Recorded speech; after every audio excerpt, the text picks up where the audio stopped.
मुझे आज जिस विषय पे बात करनी है वो है दलित पुनर्जागरण कहें, नवजागरण कहें, जागरण कहें। दलितों के संदर्भ में अभी कोई भी शब्द कह लेंगे तो वो चल जाएगा। दलित जागरण कह लेंगे तो भी चल जाएगा, पुनर्जागरण कह लेंगे तो भी चल जाएगा। लेकिन पुनर्जागरण पर प्रश्न उठेगा कि जब जागरण हुआ ही नहीं तो पुनर्जागरण कैसे हुआ? तो जागरण का सवाल पहले खड़ा होना चाहिए, फिर पुनर्जागरण का सवाल खड़ा होना चाहिए। तो पुनर्जागरण और जागरण यहाँ पर ओवरलैप करते रहेंगे हमारी बातों में। एक्चुअली इतिहास का बहुत बड़ा जो क्षेत्र है वो हम लोग नहीं जानते हैं। जैसा इन्होंने बोला अनएक्सप्लोर्ड है। अनएक्सप्लोर्ड इसलिए है क्योंकि उनके सोर्सेस नहीं है। जब सोर्सेस नहीं है तो पता ही नहीं कि दलित जागरण कब हुआ और कैसे हुआ। हो सकता है जागरण हो चुका हो और फिर बाद में पुनर्जागरण हुआ हो, लेकिन अभी हम कह नहीं सकते कि हाँ जागरण हुआ था, इस सदी में हुआ था, ऐसे हुआ था, वैसे हुआ था। और उसका जो एक बड़ा कारण इन्होंने बताया कि जो इतिहास है वो मूलतः आर्काइव सेंटर्ड डिसिप्लिन माना जाता है। आर्काइव, तो आर्काइव में अगर नहीं है कुछ तो कहेंगे भाई इतिहास कैसे लिखें, और वो सच कैसे है, इतिहास है भी कि नहीं है। वो हो सकता है मिथक हो, वो हो सकता है गाथा हो सकता है वृतांत हो, तो ये कह के उसको रिजेक्ट कर दिया जाता है। लेकिन इतिहास जो होता है वो जनता के जीवन में एक अतीत वर्तमान के साथ लगातार इंटरैक्ट करता रहता है। तो अतीत और वर्तमान कभी भी एक तरह से डिस्कनेक्टेड नहीं होते। अतीत वर्तमान में चल रहा होता है, तो वो वर्तमान में जब चल रहा होता है, जब आप वर्तमान का गहरा अध्ययन करेंगे तो आपको अतीत भी मिल जाएगा और अतीत वहाँ दिखाई पड़ेगा।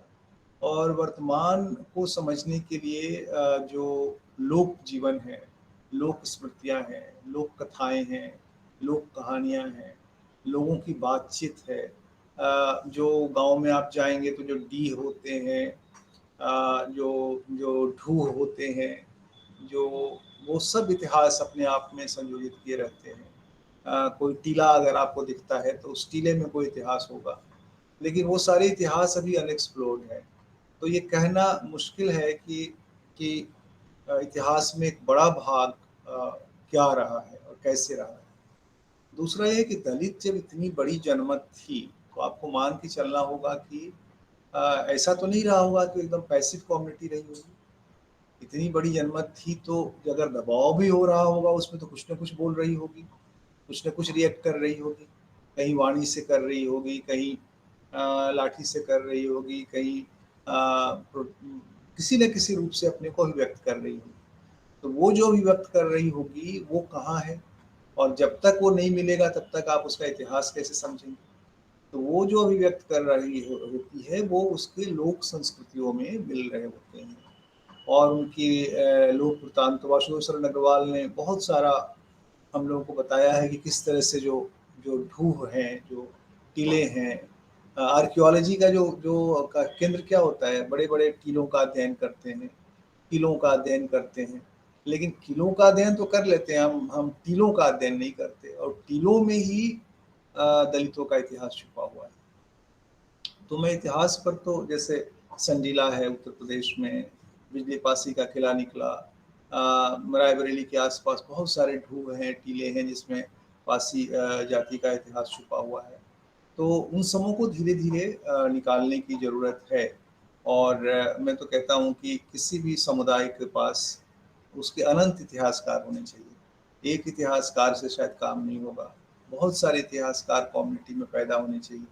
और जिस कम्युनिटी में उसका अपना इतिहासकार नहीं है वो कम्युनिटी बहुत अपनी अस्मिता निर्माण का काम भी नहीं कर सकती। इसलिए जब कांशीराम ने यहाँ बहुजन पॉलिटिक्स शुरू की थी तो उन्होंने एक इतिहासकारों का संगठन बनाया था और गांव-गांव में लोगों से कहा था कि लोक कथाएं जो दलितों की हैं वो इकट्ठा करिए, और वो इकट्ठा करके ले आइए। और उससे ढेर सारे आइकॉन निकले, बिजली पासी निकले, उदा देवी का निकला, झलकारी बाई आई, महावीरी बंदी, महावीरी पासी, वो महावीरी देवी आई, और ढेर सारे ऐसे ऐसे नायक नायिकाएं उस समय पैदा हुए।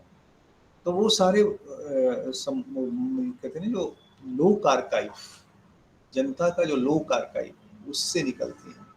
अब कोई अब ये चूँकि इस विषय में मैं ज़्यादा हिस्ट्री वाले उसमें नहीं जाना चाहता हूँ, क्योंकि वो फिर एक अलग डिबेट में ले जाएगा। मैं दलित जागरण की बात शुरू करता हूँ। तो वैसे तो दलित जागरण का जो प्रक्रिया है वो भक्ति काल से पहले भी खोजा जा सकता है, और भक्ति काल के पहले भी ऐसे स्वर मिल सकते हैं जिन स्वरों में दलितों का डिसेंट दिखाई पड़े। लेकिन उस पर कोई बहुत प्रामाणिक काम अभी तक नहीं हुआ है, तो कुछ भी कहना मुश्किल है। लेकिन भक्ति काल के बाद का जो परिदृश्य है, अगर आप देखेंगे, जिसमें कबीर होते हैं, रविदास होते हैं, शिव नारायण होते हैं, ढेर सारे उत्तर भारत में, दक्षिण भारत के भी ढेर सारे संत होते हैं। इन सब ने एक तरह से जो मार्जिनल कम्युनिटी के वॉइसेस को, उनकी चाहतों को, उनके भाव भंगिमाओं को, उनके अपने अपने को रिप्रेजेंट किया। और दलित जागरण के बीच एक तरह से अगर आप कहें तो उन्होंने जिनके दलितों की चेतना में पैदा किया सेंस ऑफ डिग्निटी, एक मानव के रूप में एक जो डिग्निटी का सेंस है, वो भक्ति काल ने उनको दिया, उनके बीच फैलाया। दिया क्या, वो तो था ही, आदमी के भीतर होता है, उसको फैलाया। और उससे ढेर सारे भजन, ढेर सारी कविताएं, ढेर सारे गीत, ढेर सारी कथाएं पैदा हुई। आप कबीर जो आप सुनते हैं वो सिर्फ एक कबीर नहीं है, हजारों कबीर हैं। यानी कबीर के नाम पर लोग खुद रचते हैं, और कबीर कहे कबीर सुनो भाई साधु जोड़ देंगे उसमें। रविदास के ढेर सारे भजन, पता नहीं कौन कौन रच रहा होगा उस समय। रविदास तो रिप्रेजेंट कर ही रहे थे, लेकिन रविदास के साथ लोग भी रच रहे थे उस समय। और वो जो रच रहे थे उसमें उनकी जो जागरण का प्रतीक, जागरण की प्रतीति हो रही थी। लग रहा था कि ये जागृत हो रहे हैं समुदाय। ये समुदाय कहते हैं कि ये यानी अम्बेडकर कहते थे कि यानी ये माना जाता है कि आधुनिक समय में मॉडर्न हिस्ट्री जहाँ शुरू होती है वहाँ दलितों का जागरण शुरू होता है। लेकिन दलितों का जागरण भक्ति काल के समय ही शुरू हो जाता है, और वो वहाँ से ही डिग्निटी का सेंस बनना शुरू हो जाता है। और वो आगे बढ़ते हुए आधुनिक काल तक आता है।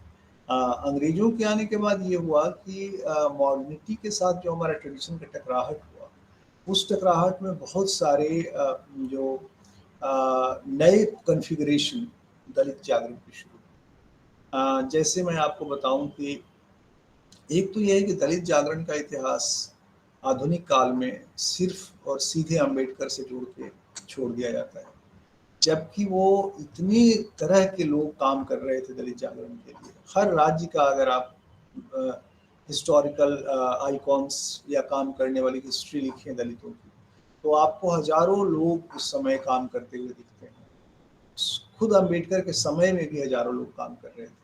लेकिन वो पूरी जो जो कहते हैं कि हिस्ट्री के साथ हमेशा ये होता है कि हिस्ट्री में जो डोमिनेंट वॉइसेस हैं वो प्रभावी हो जाती हैं। हिस्ट्री बहुत वल्नरेबल डिसिप्लिन है। एक तो स्टेट का बहुत जो पावर में होता है उसका डोमिनेंस होता है, दूसरा जिसकी आवाज़ होती है वो हिस्ट्री पर हमेशा चढ़ जाता है, और हिस्ट्री वो उसकी तरह से चलने लगती है। तो इसलिए हिस्ट्री पर, इतिहास लेखन पर बहुत कठिन डगर है उसका, और बहुत मुश्किलात के साथ उसको बरतने की ज़रूरत होती है। तो ये जो जो माना जाता है। लेकिन हम लोगों का मानना है कि दलित हिस्ट्री को पिरामिडिकल ढंग से ना देख करके उसको क्षैतिज आधार पे, ऊर्ध्वाकार न देख करके क्षैतिज आधार पे देखना चाहिए। एक क्षैतिज आधार, यहीं पर एक सबवर्जन की ज़रूरत है। हिस्ट्री क्षैतिज होती है, यानी छोटे-छोटे लोगों से, छोटे-छोटे क्षणों से कोई इतिहास बनता है। और उसमें अगर आप देखेंगे तो जब अम्बेडकर काम कर रहे थे उसी समय उत्तर भारत में स्वामी अछूतानंद काम कर रहे थे, उनकी बहुत बड़ी भूमिका थी। स्वामी अछूतानंद ही वो व्यक्ति थे जिन्होंने अम्बेडकर को उत्तर प्रदेश में बुलाया था, और वही वो व्यक्ति थे जिन्होंने पूरे उत्तर प्रदेश में दलित जागरण के, अगर आप कहें पुनर्जागरण पुरुष, तो स्वामी अछूतानंद थे। स्वामी अछूतानंद फर्रुखाबाद रौरी के पास उनका पैदाइश हुई थी, और 1917-18 में ही उन्होंने, वो पहले आर्य समाज से जुड़े थे, आर्य समाजी थे। बाद में वो आर्य समाज से उनका मोह भंग हुआ, और वो वहाँ से अलग होते हैं और अपना नाम स्वामी अछूतानंद रखते हैं। उनका मूल नाम कुछ और था। तो एक तो आर्य समाज इस पूरी कहानी में, एक तो भक्ति काल की बड़ी भूमिका है, या भक्तिकालीन संतों की, उसके बाद आर्य समाज की बड़ी भूमिका है। आर्य समाज के बहुत सारे पूरी जो जाति सभाएं बनी उत्तर प्रदेश और बिहार में, मध्य प्रदेश में, राजस्थान में, वो आर्य समाजी संतों ने जा जा करके बनाई। यानी दुसाध सभा तो कोई जरूरी नहीं है कि किसी दुसाध ने बनाई हो, वो किसी आर्य समाजी संत ने बनाई होगी। फलाना सभा कोई जरूरी नहीं है कि उस जाति के आदमी ने बनाई होगी, हो सकता है कोई आर्य समाजी मिशनरी ने बनाई होगी। और क्योंकि उस समय एम्पावरमेंट की जो जो प्रोसेस थी, उसमें जाति सभाओं का बहुत इम्पोर्टेंट रोल था। और वो अपनी हायरार्की की, सोशल हायरार्की में अपनी जगह ऊंचा क्लेम करते थे कि भाई ये ब्राह्मण समुदाय से जुड़े हुए थे, नाई जो है ब्राह्मण था, या ये जाति इस जाति से जुड़ी हुई थी, ये जाति इस जाति से जुड़ी हुई थी। तो हर जाति का जो संस्कृताइजेशन का इतिहास बनता है, बाद में सोशियोलॉजिस्ट एम एन श्रीनिवास वगैरह करके बताते हैं, उसकी शुरुआत आर्य समाज के संतों से होती है। और उन्होंने इन जातियों का इतिहास लिखा। आप देखेंगे ढेर सारे इतिहास जो उस समय इन जातियों के लिखे गए, वो आर्य समाजियों ने लिखा। यानी आज जो लोग क्लेम कर रहे हैं, उसमें बहुत सारे जो हिस्टोरिकल नोशंस हैं, वो आर्य समाज के लोगों ने, सत्यव्रत शर्मा ने उनके इतिहास लिखे, नाई वंश निर्णय, बहुत सारे जो पासियों का इतिहास, प्रसादों का, ढेर सारे इतिहास उन्होंने लिखे और जाति सभाएं बनाई, ये आर्य समाज के लोगों ने किया। तो दलित जागरण के इतिहास में आर्य समाज की भूमिका भी बहुत महत्वपूर्ण रही है, जो यूजुअली नहीं देखी जाती है। दूसरा जो उसी समय दूसरा जो आर्य समाज से जिनका मोह भंग हुआ, जिन दलितों का जो आर्य समाज में थे, यानी कोई भी जब एम्पावरमेंट की प्रोसेस चलती है तो अपने साथ साथ प्रोग्रेसिव और लीनियर और कहते हैं ना जो वर्तुलाकार, सर्पाकार, दोनों तरह से चलती रहती है। यानी एक तरफ इन समूहों ने, इन आर्य समाज ने इतनी बड़ी भूमिका अदा की, दूसरी तरफ इसने एक बाई प्रोडक्ट पैदा किया, ऐसे दलित संतों को, दलित अपने प्रचारकों को के भीतर उन्होंने एक मोह भंग पैदा किया, और जिस मोह भंग से एक नया दलित डिस्कोर्स खड़ा हुआ। यानी देखिए उसका पॉजिटिव और उसका निगेटिव भी पॉजिटिव, जो उसका निगेटिव हुआ वो भी पॉजिटिव है। यानी उस पंथ में जो आर्य समाज में जो कमियां थी, उन कमियों से एक नया सेक्ट पैदा हो गया। और उस सेक्ट में आर्य समाज से निकले हमारे स्वामी अच्युतानंद। स्वामी अच्युतानंद का आदि हिंदू मूवमेंट के आपने बारे में सुना होगा, आदि हिंदू आंदोलन। आदि हिंदू आंदोलन न केवल भारत में, उत्तर प्रदेश में, पंजाब में भाग्य रेड्डी उसका नेतृत्व कर रहे थे, आंध्र प्रदेश में ढेर सारी जगहों पे आदि हिंदू मूवमेंट चला। उनका कहना था कि दलित ही आदि हिंदू हैं, हम ही आदि हिंदू हैं। यानी वो हिंदू आर्य समाज से जो एक हिंदुआइजेशन का प्रोसेस, उनका, मैं हिंदुआइजेशन शब्द गलत है अगर आप कहें तो, हिंदू जागरण का जो बोध है उनके भीतर पैदा हुआ, वो हिंदू जागरण या उसका जो ब्राह्मणिकल संस्कृताइज जो जो एक स्टेटस है, वो जो खड़ा हुआ, विकसित हुआ, वो बाद में आदि हिंदू ने उसको आदि हिंदू मूवमेंट के रूप में विकसित किया। और स्वामी अच्युतानंद उसके बहुत बड़े लीडर, और स्वामी अच्युतानंद बहुत यूनिक व्यक्ति थे। उस पर हम लोगों ने कुछ लिखा है, फिर उसके बाद नंदिनी गुप्तू ने उन पर एक काम किया है, और भी लोगों ने धीरे धीरे अब स्वामी अच्युतानंद पर एक हम लोगों ने मल्टीपल मार्जिनलिटी करके उनका जीवनी ट्रांसलेट किया है। उनकी जीवनी चंद्रिका प्रसाद जिज्ञासु ने लिखी थी।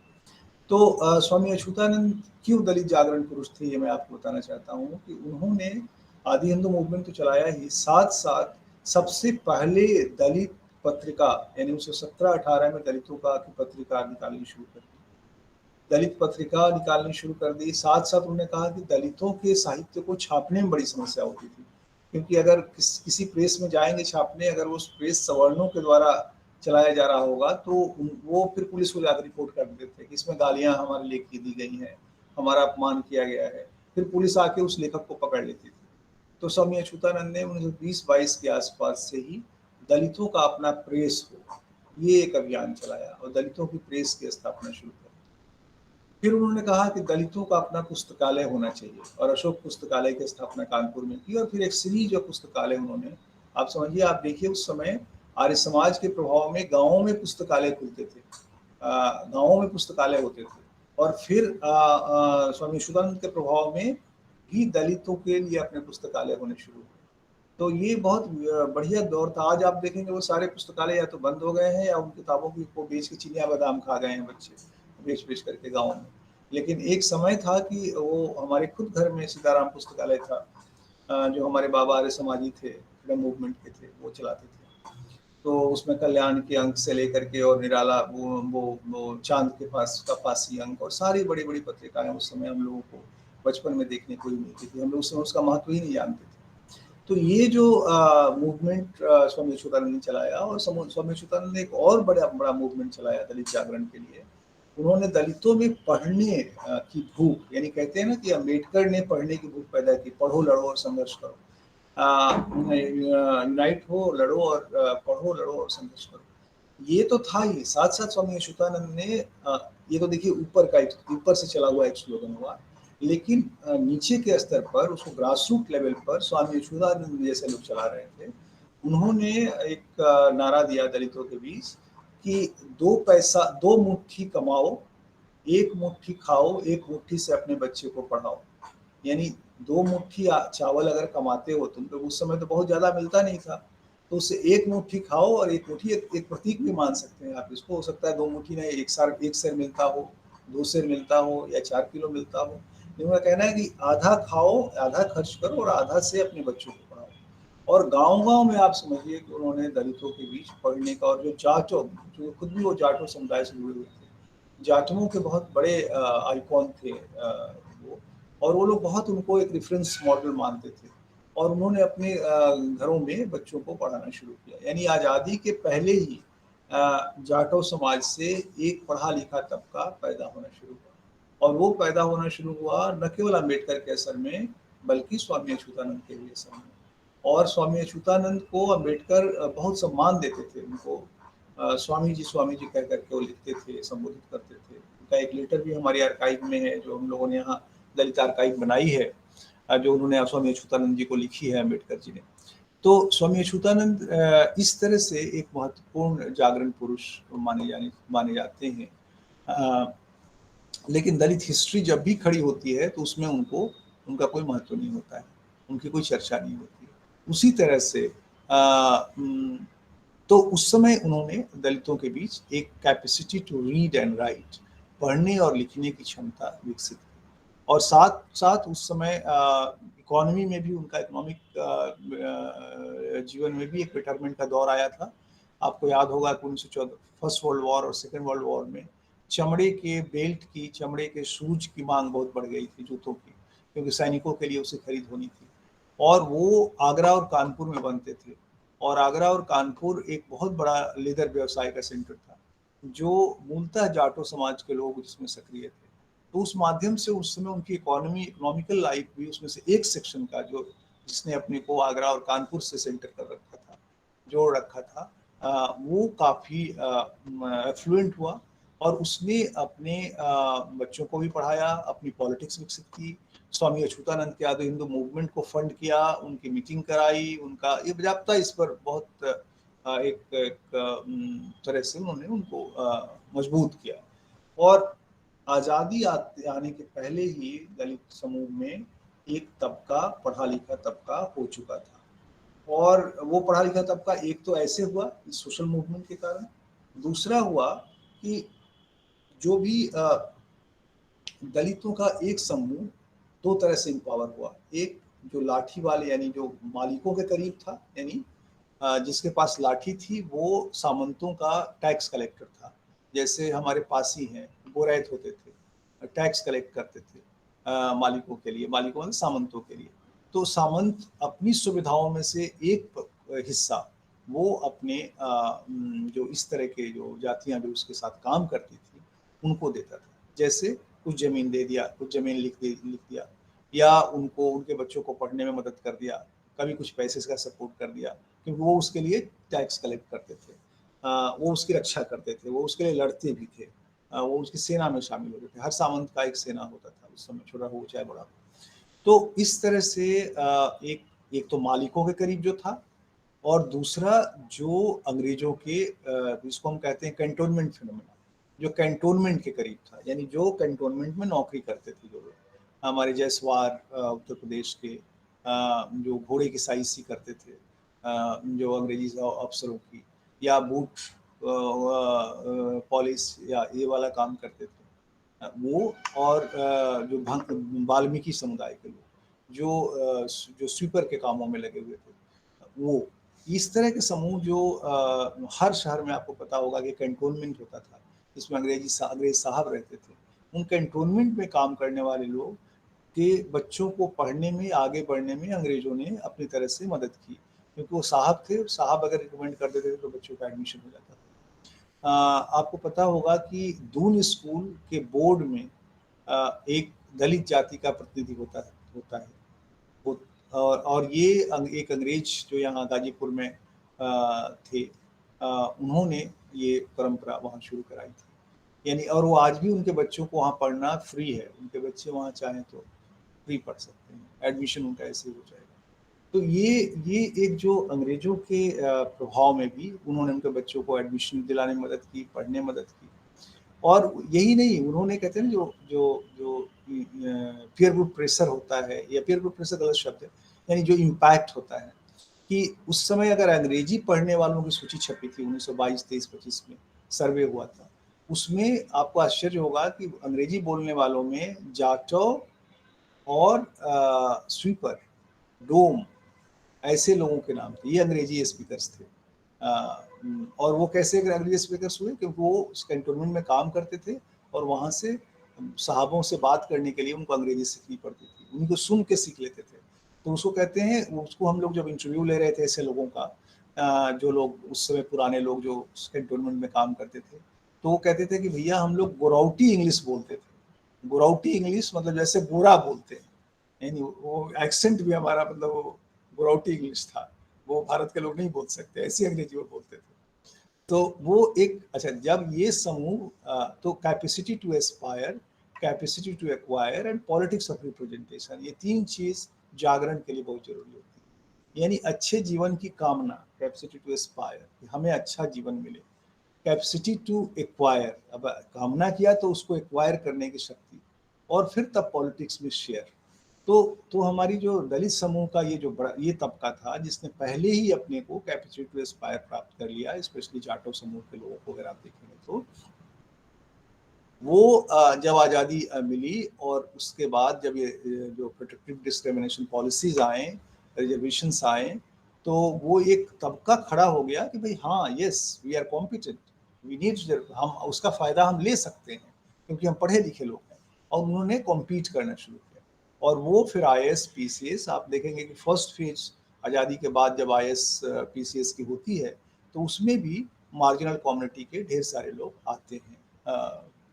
और तो अच्छा, उस समय दलित जागरण के जो इतिहास में अगर आप देखेंगे तो ये अछूतानंद और आर्य समाज का हमने बताया, कैंटोनमेंट फिनोमेना बताया, मालिकों का के साथ जो रिश्ते हैं, यानी जिसके कारण सामंतों के साथ जो जातियां काम करती थी उनका, उसके बाद हमने बताया कि किस तरह से जो स्टेट है, इंडियन स्टेट की बहुत बड़ी भूमिका थी दलितों के जागरण के लिए, क्योंकि उन्होंने ऐसे लॉ एंड ऐसे रेगुलेशंस बनाए जिन रेगुलेशंस ने उनको एक प्रोटेक्ट किया। एंटी अनटचेबिलिटी लॉज आए बहुत सारे, स्टेट सपोर्ट मिला बहुत सारा। उसी समय एक आंदोलन शुरू होता है, वो आंदोलन 1950 के आसपास में शुरू होता है और वो चलता रहता है 80 और 90 तक, जिसको कहते हैं नारा मवेशी आंदोलन, नारा मवेशी मूवमेंट, जिसमें नारा मवेशी में क्या होता है कि नार काटना, यानी जाटो जाति की औरतों ने कहा कि हम, जिसको हमारे यहाँ जो लेदर वर्कर समूह कहते हैं, उन्होंने कहा कि हम नार नहीं काटेंगे क्योंकि इस काम से हमें अछूतपन, हमें नीचा समझा जाता है, लो श्रेणी का काम माना जाता है। और मेल ने कहा कि हम मुर्दा मवेशी नहीं फेंकेंगे, मुर्दा मवेशी फेंकने का काम वो करते थे और ये नार काटने का काम करती थी, तो उन्होंने मना कर दिया। उसके कारण हर गांव में आप समझिए अलग अलग, नॉट एक साथ नहीं, दलितों पर दमन हुआ। उनको ओबीसी, कई बार ओबीसी और सवर्णों ने मिलकर दमन किया, कई बार सवर्ण, ओबीसी प्लस दलितों में वो समूह जो ये काम नहीं करते थे वो उनके साथ जुड़ गए, उन्होंने मिलकर दमन किया। उसका भी पूरा इतिहास हम लोगों ने डॉक्यूमेंट किया है। एक हमारी किताब है ऑक्सफोर्ड से, the making of Dalit public in India, उसमें एक चैप्टर है पूरा इसके ऊपर। उस समय ये लोग अपने को बचाने के लिए भाड़ी जिसको कहते हैं ना, गाँव में भाड़ी जो चावल रखने के लिए बनाया जाता है, उसमें छुप जाते थे। तो ऊपर से भाले से नोक से ऐसे-ऐसे करते थे लोग, और ताकि, और जब वो भाला लगता था तो चिल्लाते थे तो उनको निकाल के पीटते थे। तो ऐसे करके लेकिन उस मूवमेंट, इस मूवमेंट को बनाने में किसकी भूमिका है? जगजीवन राम की। यानी अगर आप दलितों का इंटरव्यू करें गाँव में, उत्तर प्रदेश में, ये सारा हम लोग जो अब उनके ही इंटरव्यू, उनके ही नैरेटिव से निकाला है हम लोगों ने इतिहास। तो उसमें कहते हैं कि जब जगजीवन बाबू को प्रधानमंत्री नहीं बनाया गया तो हम लोगों को बहुत बुरा लगा। यानी ये आंदोलन तो 50 में शुरू हुआ था, लेकिन इसका जो इंटेंस रूप है वो 70 के बाद आता है। और फिर जब जगजीवन बाबू को प्रधानमंत्री नहीं बनाया गया तब इसका और भी ज़्यादा इंटेंस फॉर्म दिखाई पड़ता है। तो कहाँ बनाया गया? तो हम लोगों को लगा कि हम लोग अछूत हैं, तभी तो हमारा जो आदमी है, हमारा नेता है, उसको प्रधानमंत्री नहीं बनाया गया। तो क्या करना है ये सब काम का? हम लोगों ने काम छोड़ना शुरू कर दिया।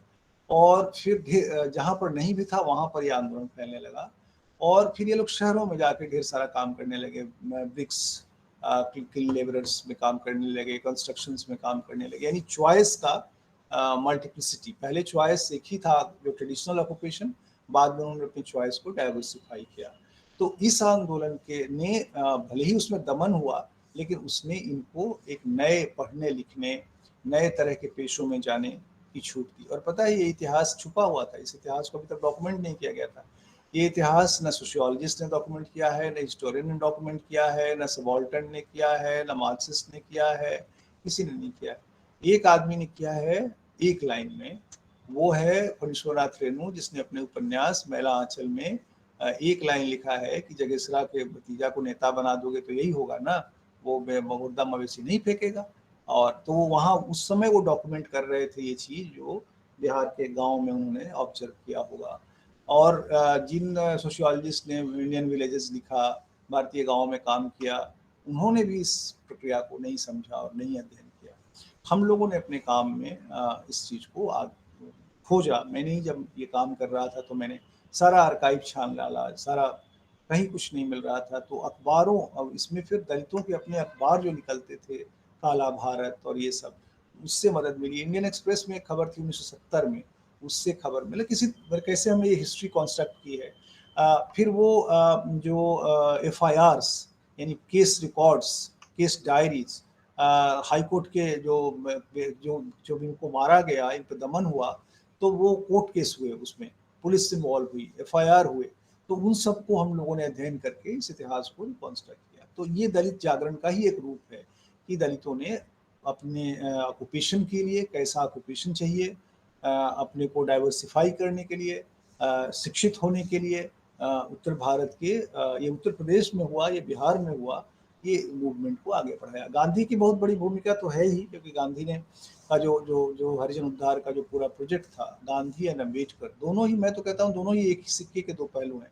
दोनों को प्रायः अपोजिट माना जाता है, लेकिन दोनों ने अपने अपने तरह से, भले ही उनके डिक्शन अलग थे, उनके ग्रामर अलग थे, उनके सोचने का ढंग अलग था, लेकिन दोनों ने ही एक बड़े सोशल प्रोजेक्ट में काम किया, और उस सोशल प्रोजेक्ट से अपने अपने तरह से दलितों में एक सब तबका पैदा हुआ जो कि डेमोक्रेसी के में अपनी हिस्सेदारी की बात कर सकता था। दलित जागरण के इतिहास में उनकी बड़ी भूमिका है। तो जगजीवन राम एक बड़े व्यक्ति, हिस्टोरिकल आइकॉन हैं, जिन्होंने दलितों के जागरण का में बड़ी भूमिका निभाई, डायरेक्टली और इनडायरेक्टली, इमेज के रूप में, परसेप्शन के रूप में एंड रियलिटी के रूप में, तीनों रूप में। खास करके उत्तर भारत में तो बहुत असर था उनका।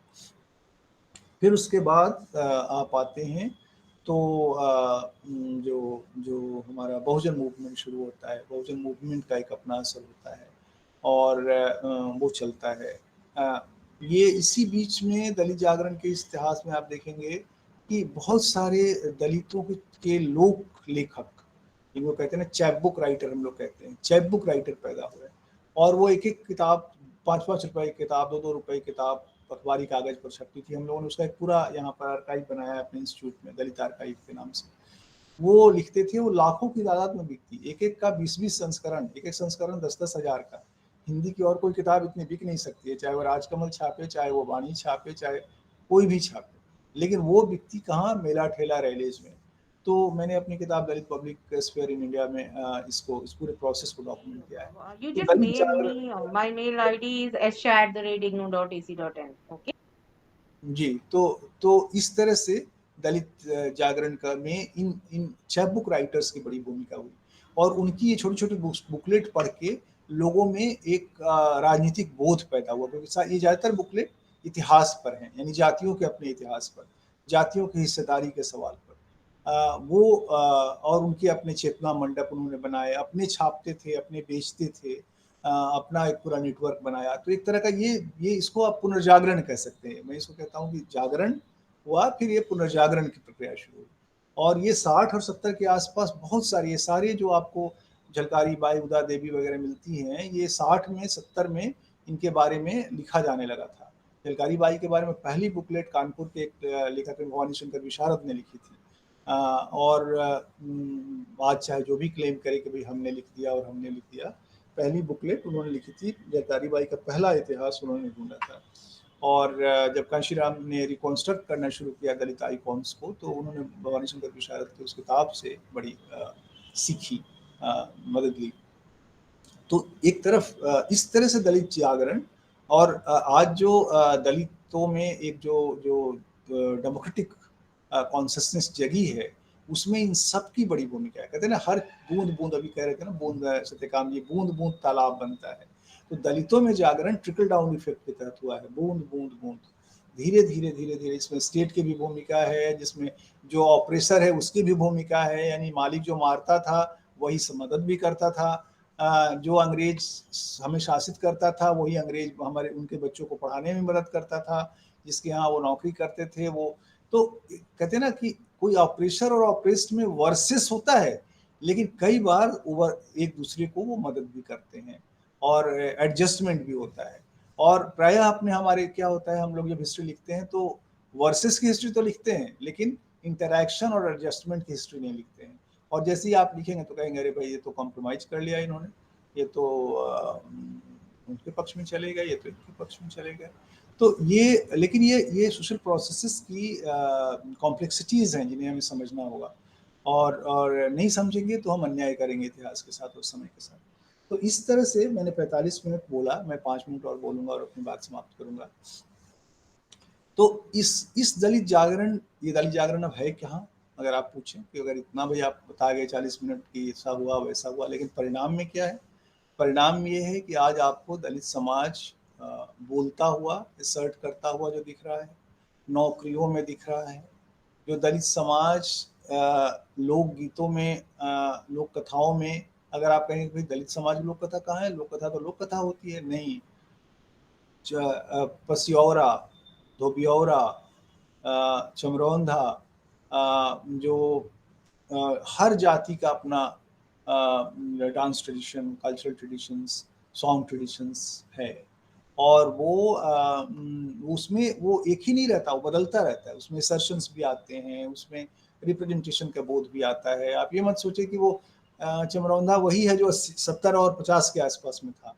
आज वो काफ़ी, आज फिर से रिवाइव हो रहा है। यानी जिस चमरौंधा को चमार जाति ने छोड़ दिया था कि नहीं हम नहीं चाहते, जाटो जाति ने, इससे हमें ह्यूमिलिएशन होता है, आज उसको फिर से रिवाइव किया जा रहा है उत्तर प्रदेश और बिहार के उसमें, क्योंकि वो अब आइडेंटिटी आइकॉन हो गया है, आइडेंटिटी रिसोर्स हो गया है। और जिस कम्युनिटी के पास अपने आइडेंटिटी रिसोर्स नहीं होते, वो आइडेंटिटी भी नहीं अपना क्रिएट कर सकती है। तो ये और दूसरा जो संतों के गीत, यानी बहुत रविदास के गीत जन जन में गाए जाते हैं। हमारी माँ एक बूढ़ी लेडी थी, ब्राह्मण जाति की लेडी थी, और वो एक गीत गाती थी, जत्सार, ग्राइंड सॉन्ग। वो जत्सार स्वामी श्री नारायण का लिखा हुआ सॉन्ग था। स्वामी श्री नारायण दलितों के, दलित पंथ के एक बहुत बड़े भक्त संत थे, जिनका जो जगजीवन बाबू भी शिव नारायणी थे, यानी शिव नारायण पंथ की बड़ी भूमिका है दलित जागरण में। तो वो गीत गाती थी। तो इस तरह से अगर आप देखेंगे तो लोक संस्कृति में, लोक कथाओं में, इन पॉपुलर बुकलेट के फॉर्म में, जिनके मैंने बोला चैप बुक राइटर्स, और प्रोटेस्ट मूवमेंट आंदोलन डेमोक्रेसी के फायदे आप देख रहे हैं कि आज बहुत सारे दलित जाति के नेतृत्व भारतीय जनतंत्र की राजनीति में उभर के आए हैं, तो ये इसके कारण बना है। तो दलित इतिहास में कब जागरण हुआ और कब पुनर्जागरण हुआ कहना मुश्किल है। जागरण से पुनर्जागरण हुआ कि पुनर्जागरण में ही जागरण हुआ, ये भी कहना मुश्किल है। लेकिन ये अभी रिकॉन्स्ट्रक्शन का इतिहास है, ये इतिहास एक बनने का इतिहास है और इसमें बहुत ये इतिहास तभी आगे बढ़ सकता है जब इसको ऊर्ध्वाकार न देख करके क्षैतिज देखा जाए, इसको वर्टिकल न देख के हॉरिजेंटल देखा जाए, इसको पिरामिडिकल न देख करके क्षैतिज रूप से देखा जाए और छोटे-छोटे जो काम हुए हैं, छोटे-छोटे लोगों को उनकी वृत्त, उनकी जीवनी, उनकी कथा, उनके संघर्ष कलेक्ट किए जाएँ। सिर्फ अम्बेडकर से खुश रहना, उनको याद करके खुश हो जाना हो जाने से वो ये समाज अपने ही इतिहास को नहीं खोज पाएगा। एक लेथार्जी आ जाती है कम्युनिटी में एक समय के बाद, ठीक है।